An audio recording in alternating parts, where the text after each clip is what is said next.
Okay, so I guess we should start off with problems. No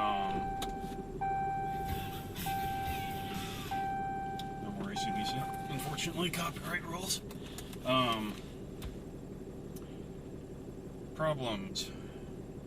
Apart from the power steering line that initially blew when they had, wasn't even 2,000 miles, I don't think, on this thing, and the EGR valve leakage that happened shortly thereafter,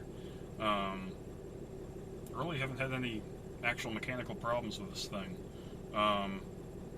Still not loving the funkiness of this transmission, the way in which it shifts. It doesn't seem to know what gear it wants to be in. If I were to go and do this again, I would get a manual transmission truck. Not because it's any more real, but just because I like the fact of being able to control what gear I'm in. Let's see. Other problems. Third brake light. That leaked within 6,000 miles or so and flooded. Driver's side pocket underneath the rear seat was full of water. Didn't figure that one out until about 3 days of getting into the truck, and it was like a greenhouse in here. There was this condensation and water dripping, and I couldn't figure out what the hell was going on until I finally started poking around and flipped up the rear seat, and lo and behold, there's a big puddle sitting there. What else? You can tell there's not a lot. I'm really trying to think back here in the course of having this thing. Really, it's been a very good truck. Hello. Joys of living in small town USA. You gotta wave to everyone.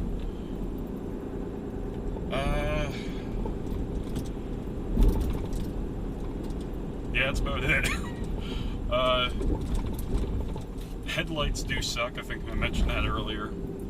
That's the addition of that light bar, although I can't run that legally anyway, and realistically I only use it when I know I'm not going to meet any traffic. So I'm pretty much relegated to the little bit brighter than candles headlights that these things have. I don't know about the guys with the Laramie trucks or the projector beams, if they're any better, but these quad beams on the tradesman level trucks here, I'm not impressed. I mean, maybe someone who's coming from Model T where they had an oil lamp in the front would find it to be an improvement, but I'm not.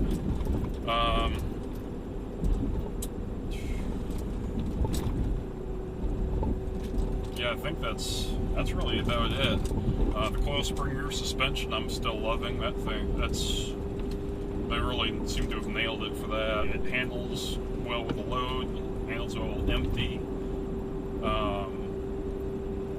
Towing, no problems whatsoever. HVAC system, that works really well. I haven't had any problems with that. As I mentioned before, I put in the cabin air filter, which seems to make quite a bit of difference, certainly by looking at the filter, how much dust is accumulated in that within 25,000 miles. The entertainment system, or radio, it has its glitches every once in a while. You'll switch from like satellite radio back to say USB drive, because I just have a flash drive in the center console here with 15,000 songs, cheapest alternative I found, versus having an iPod and doing it that way. When you switch back from one to the other, sometimes the radio will freeze up and you'll have to shut it off, or if you just let it play, it'll sort of figure itself out after a while.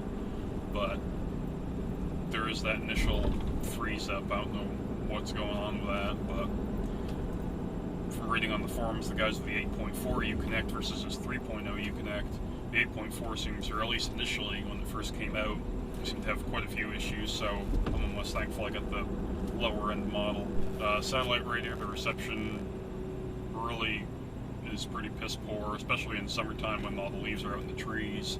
That just blocks reception right down to almost, well, not nil, but there's a lot of breakups just driving down the road. Ironically enough, sometimes they'll break up going one direction, you come back on the same road going the other direction, and it's fine.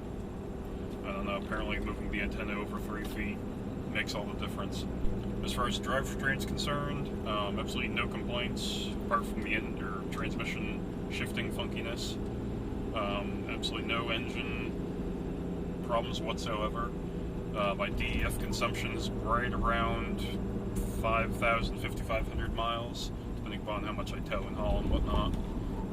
This truck doesn't see heavy loads consistently, but on a fairly frequent basis. Fuel mileage, I'm still getting, in the summertime, I'm getting between 17 and 19. Obviously that's unloaded. Loaded, it drops right down to about 14 or so. Loaded being like a 12,000 pound trailer on the back.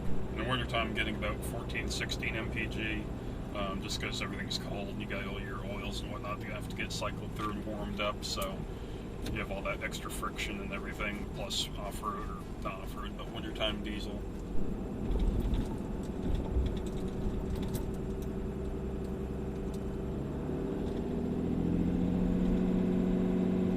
One nice addition to that AFE intake is you do get a little bit more turbo noise. I don't know if you guys can hear that or not. And also with that AFE intake, the exhaust brake becomes quite a bit louder than stock. Let off right here, and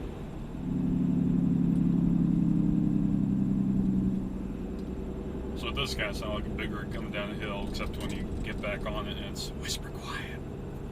So, and just to get back to the interior for a second, just wanted to point out the fact that this is 25,000 miles in this vehicle, and there's not a squeak or a rattle or anything coming loose in this thing. It's not exactly been on super smooth paved roads its entire life. This thing does see quite a bit of gravel roads, potholed roads, shitty winter roads. So that to me says quite a bit as far as interior quality. Okay, two more things. Stock tires suck. Get rid of them.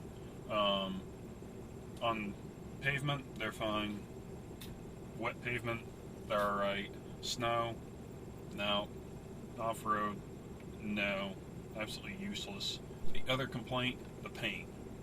The paint in this truck is an absolute joke. You can look at this thing the wrong way and it will scratch.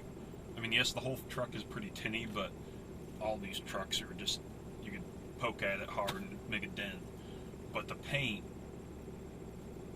orange peel and scrapes are so easily, well, I mean, orange peel isn't made, but the scrapes are so easily made in this thing. I mean, I could drag a frickin' leaf around this thing and look like I keyed the whole truck. It is absolutely ridiculous. Trying to buff this thing out, forget it. So yeah, I do plan on pulling the emissions equipment off this thing. Certainly when I do, I'll be posting videos of that. But otherwise, this thing is pretty well sorted, I think. I think certainly I've gotten to the mileage now where if something were to go wrong as far as build quality out of the factory or something would have presented itself by now. Hopefully, this is semi-informative. Hopefully. But yeah, I'm a happy customer here. Got no real complaints. And certainly I think this is one of the, I personally think this is the best looking truck you can buy right now as far as a full-size pickup. Just out of sheer curiosity, I will go test drive one of those new Titans when they hit dealer lots that have the Cummins in them, just because I'm really curious about them, but I can't stand the styling of the things. I think they look absolutely hideous. It's like this truck and like a previous generation F-150 had like intercourse and inbred and popped out this new thing, and it just, no, that doesn't work. The new GMs with their square fender wells and whatnot, not really enamored with them. I can't get over the face of the Ford. It's just too looks like a simple kid. But not that we should be saying anything bad about simple kids. They all need their medals too. Certainly the Ford would absolutely destroy this thing in a drag race, stock for stock. The power strokes are nothing to be laughed at, but I do like this thing for its more simple design and longevity, theoretically. Of course, something could very easily go wrong in this. This is a Kadona Power Stroke or Duramax. The Duramax, I will say, that truck, or that combination of the Duramax and the Allison Trans, those guys got it right. As far as the transmission and the engine working together, that is almost seamless now. They've about perfected that, which I really wish Chrysler could pick up their game on, as far as an automatic trans and this Cummins engine. Why, in the course of, what is it, 89, so,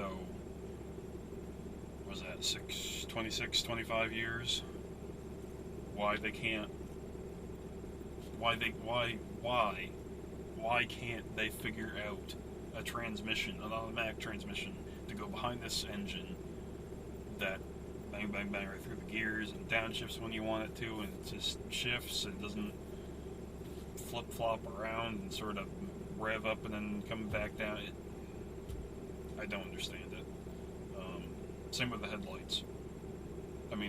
That first generation Ram I have, the headlights suck. The second gen, headlights suck. Never driven the third, so I can't speak for that. This thing, the headlights suck. Come on, dude, really? You've had 25 years, longer than that as far as Ram trucks. Why can't you make good headlights? So really, but overall, the overall package, I'm really happy with, and I really like it. Hope you guys enjoyed, and thanks for watching.